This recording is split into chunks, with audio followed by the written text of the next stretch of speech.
Hello, summer readers. Here we are. Summer reading time has come. The librarians have put together a lot of fun projects for us to work on this summer, just to give you a little taste of what's available at the library. My name is Mrs. Inskeep. I used to be a teacher, and I used to teach in the room where Mrs. Warner is now, second grade, and I also was a speech therapist before that. You may recognize the name Inskeep because my daughter-in-law, Mrs. Sarah Inskeep, is a kindergarten teacher at Elmwood, and some of you may have had her as your teacher. So I'm retired now, but I volunteered to come in and read to you because reading is so important. It's the cheapest thing you can do to get smart. You don't have to spend any money. You just come up here to the library, and we have a treasure of things for you to check out and to learn from. I'm choosing to read some poetry to you because poetry is not long, it's not involved. Rhyming words are fun. And also poets give us a different way to look at life. You know, you may look at life one way, but the poet gives you another way to look at life. So these poems are funny. The author that I'm going to read to you now is Jack Prelutsky, and he's got we have a lot of Jack Prelutsky's books at the library. This one is called The New Kid on the Block. So I'm going to read all my poems from this book today. And the first poem is called The New Kid on the Block. There's a new kid on the block, and boy, that kid is tough. That new kid punches hard. That new kid plays real rough. That new kid's big and strong with muscles everywhere. That new kid tweaked my arm. That new kid pulled my hair. That new kid likes to fight and picks on all the guys. That new kid scares me some. That new kid's twice my size. That new kid stomped my toes. That new kid swiped my ball. That new kid's really bad. I don't care for her at all. So this boy is hiding behind this wall or something, but he's afraid of the girl who's the new kid on the block. So that was kind of a cute poem. The next poem is called Alligators Are Unfriendly. And the picture shows an alligator in bed. Alligators are unfriendly. They are easily upset. I suspect that I would never care to have one for a pet. Oh, I know they do not bellow, and I think they do not shed, but I'd probably be nervous if I had one in my bed. Alligators are not clever. They are something of a bore. They can't heel or catch a frisbee. They don't greet you at the door, for their courtesy is lacking and their tempers are not sweet. They won't even fetch your slippers, though they might just eat your feet. So whoever would have thought of making a poem about an alligator being as a pet.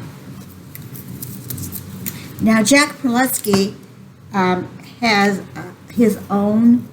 an author or has a artist who sketches all his pictures, and that artist is Jack Stevenson. So when you pick up a Jack Prelutsky book, if the characters all look alike, it's because James Stevenson has drawn all the pictures. So, like Shel Silverstein does his own pictures, but Jack Prelutsky just writes the poem, and he has someone else draw his pictures. This one is called I'm Thankful, and we need to be thankful every day for what we have. I'm thankful for my baseball bat. I cracked it yesterday. I'm thankful for my checker set. I haven't learned to play. I'm thankful for my mittens. One is missing in the snow. I'm thankful for my hamsters. They escaped a month ago. I'm thankful for my basketball. It sprung another leak. I'm thankful for my parakeet. It bit me twice last week. I'm thankful for my bicycle. I crashed into a tree. I'm thankful for my roller skates. I fell and scraped my knee. I'm thankful for my model plane. It's short, a dozen parts. I'm thankful for my target game. I'm sure I'll find the darts. I'm thankful for my bathing suit. It came off in the river. I'm thankful for so many things, except, of course, for liver. lot of people don't like liver to eat, but I do. So anyway, this is a cute poem. He's thankful for everything, even if the things are missing or broken or whatever, but he does not like liver. This is called Sneaky Sue. I am standing by this lamppost on the watch for Sneaky Sue. If I do not see her shortly, we are finished. We are through. Our private game of hide and seek began a month ago. So far I haven't found her, though I've hunted high and low. I started out by scouting every building on the block. I checked inside our clubhouse and behind her special rock. I rummaged through the bushes, but I couldn't find a clue. I climbed a tree for nothing, not a sign of Sneaky Sue. I covered every corner of the lot where littles grow. I peered into the garbage cans and had to hold my nose. I searched the haunted cellar, where I've never been before. It made me sort of nervous. I heard murmurs on the floor. I poked through every alley, and I peeked in every nook. And I've gotten quite disgusted, for there's no one left to look.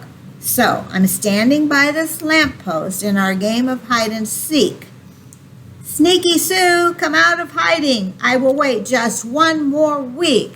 Goodness, he's been there a month already and he's still waiting. He's going to wait another week. I say that is patience for sure. Dainty Dottie D. She is so clean. Listen to what she does. There's no one as immaculate as Dainty Dottie D, who clearly is the cleanest that a human being can be. No sooner does she waken than she hoses down her bed, then hurries to the kitchen and disinfects the bread. She spends the morning sweeping every inch of every room. When all the floors are spotless, Dottie polishes the broom. She mops the walls and ceilings. She scrubs beneath the rug. And should a bug meander by, she tidies up that bug. Dottie boils the phone and toaster. Dottie rinses the shampoo. She waxes the salami and she vacuums the stew. She dusts the cheese and crackers and she sponges down the pie. She lathers the spaghetti, then hangs it up to dry. Dottie scours the locks and keyholes and she soaps the bathroom scale. She launders every light bulb. She bathes the morning mail. But her oddest habit ever, and of this there's a little doubt, is washing all the garbage before she throws it out. Can you imagine washing all the garbage and then throwing it out? My goodness. Now this is a poem about ice cream flavors, and these flavors are just absolutely disgusting, so I'm going to read you that. Bleezer's ice cream. I am Ebenezer Bleezer. I run Bleezer's ice cream store. There are flavors in my freezer you have never seen before. 28 divine creations, too delicious to resist. Why not do yourself a favor? Try the flavors on my list. Okay, here they are.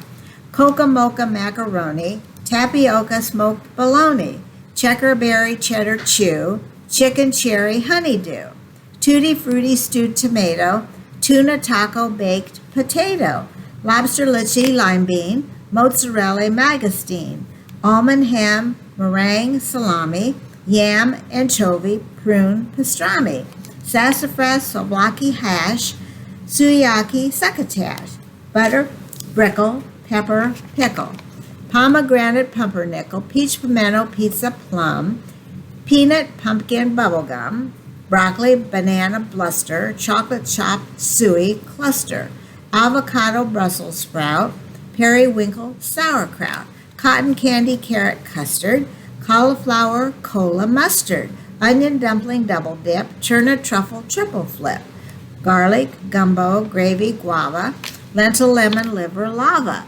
Orange Olive Bagel Beet, Watermelon Waffle Wheat. I am Ebenezer Bleezer. I run Bleezer's ice cream store. Taste a flavor from my freezer. You will surely ask for more. You know, I like a lot of the foods mentioned in this poem, but I don't think they would be good together at all, nor would they be good, and some of them would not even be good in ice cream. So that's a silly poem. My dog is an ugly dog. And if you have a dog, your dog may not be the cutest dog in the world, but if he's special to you, that's okay. My dog, he is an ugly dog. He's put together wrong. His legs are much too short for him. His ears are much too long. My dog, he is a scruffy dog. He's missing clumps of hair. His face is quite ridiculous. His tail is scarcely there. My dog, he's a dingy dog. His fur is full of fleas. He sometimes smells like dirty socks. He sometimes smells like cheese. My dog, he is a noisy dog. He's hardly ever still. He barks at almost anything. His voice is loud and shrill. My dog, he is a stupid dog. His mind is slow and thick. He's never learned to catch a ball. He cannot fetch a stick. My dog, he is a greedy dog. He eats enough for 3. His belly bulges to the ground, but he's the dog for me. So I hope you love your dog as much as this boy loved his ugly dog. This poem is called Be Glad Your Nose is on Your Face.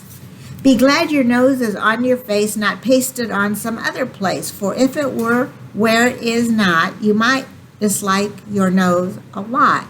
Imagine if your precious nose were sandwiched in between your toes. That clearly would not be a treat, for you'd be forced to smell your feet. Your nose would be a source of dread were it attached atop your head. It soon would drive you to despair, forever tickled by your hair. Within your ear, your nose would be an absolute catastrophe, for when you were obliged to sneeze, your brain would rattle from the breeze. Your nose, instead, through thick and thin, remains between your eyes and chin, not pasted on some other place. Be glad your nose is on your face. So, these are 10 of the poems from The New Kid on the Block, Jack Prelutsky book. Remember, I told you there's a lot of Jack Prelutsky's poems in this library. So if you liked his poems, come and check out the book, and you can have fun. You can read like five a day, and just have a lot of fun, because poetry is fun to listen to the rhyming words. Poetry is also fun because the poet thinks of different ways than we think of things, and that helps us be more creative. So I hope you have a good summer reading lots of fun things, especially poetry books from our library.